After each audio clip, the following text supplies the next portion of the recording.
Well, Press Secretary Sarah Sanders says the White House has not seen the report. Chief White House correspondent John Roberts following the late-breaking news from the White House. Good evening to you, John. President Trump in a good mood tonight. He is down at Mar-a-Lago, where tonight he hosted a Lincoln Day dinner. At some point in the evening, he was also huddling with his in-house counsel from the White House counsel's office on the Mueller investigation, Emmett Flood. I'm told by sources that the president is glad that the Mueller investigation is over, that the Russia probe is over, and his attorneys are taking comfort from the fact that the Department of Justice said that Mueller does not plan on seeking any more indictments. Earlier this afternoon, Rudy Giuliani telling me, quote, "This marks the end of the Russia investigation.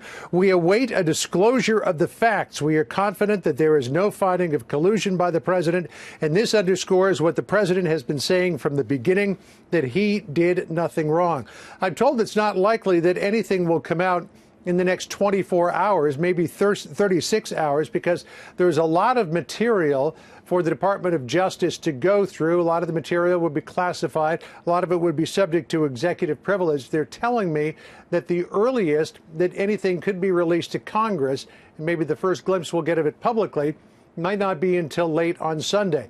You know, one of the things that the president did on an almost daily basis was try to undermine the very premise of the Mueller investigation, so that any report at the end would certainly be looked upon suspiciously by at least the people that bought into the president's argument. And according to a USA Today poll that was out earlier this week, a lot of people did buy into the president's argument.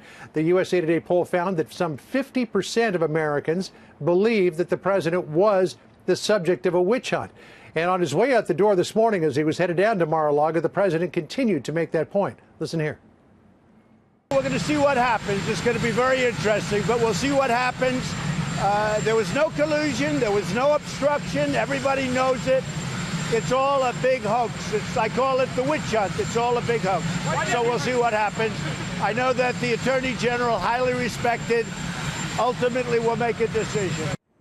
The next couple of days are going to be very interesting to watch. What are the big questions? Will the Attorney General want input from the president's attorneys on his summary report before he delivers it to the Hill? Will he show it to the president's attorneys? And also, might he seek some input from them in terms of what ends up in that summary? I'm told by sources that we are in an area where there is very little precedent, so it will be interesting to find out how things develop over the next 24 to 48 hours. One of the other points we should make, too, I contacted the president's outside counsel to find out if they are going to be writing an answer report, if you will, to the Mueller report. I was told it all depends on what is in the Mueller report, because nobody has any idea at this point. A couple of other things to watch for here, Shannon, as well. If this report goes some distance toward exonerating the president but doesn't completely clear him, it's expected that there will then be a political battle between the White House and Democrats in Congress over the rest of the materials involved in the Mueller report. First of all, the entire report, and then all of the source materials that went into the writing of the report. And that could be a warehouse full of items. One campaign official told Fox News tonight that Democrats are being hypocritical in their call for the release of the entire report, as they have been doing tonight. Quote, "When it doesn't work in their favor, they try to change it." But it's also believed by many people that because of Department of Justice regulations, there won't be a whole lot about the president in the report, because as Rod Rosenstein told then Chairman Grassley of the Senate Judiciary Committee back in June of last year, prosecutors are not supposed to mention misconduct by people who are not being charged. So we'll see. Shannon? Yeah, we will. And some of these political fights may turn legal as well. We will follow on both tracks tonight. John Roberts, thank you so much. Thank you.